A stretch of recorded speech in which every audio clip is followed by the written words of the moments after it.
Hey, thanks for tuning in to Fishing in 3D. Hey, I want to give you kayakers out there a little update on a 3-rod rod holder. What we've done to it is we've gone down to the base and we've doubled the size of the base down here. Make it more secure, more stable, more stronger. It still has the adjustable T-bolt in the bottom to where you can move it in and out of your track. It still comes with a long bungee cord.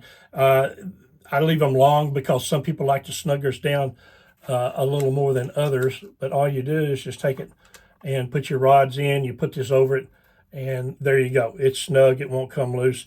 And you can cut this at any length that you need it if it's too loose whenever you get it to your house and stuff.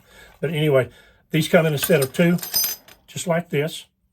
And just for demonstration purposes, I'll unscrew that a little bit. Slide this on your track. Say that you're on your kayak right there. If you wanted to get it away from you, you can slide it out, slide it back in.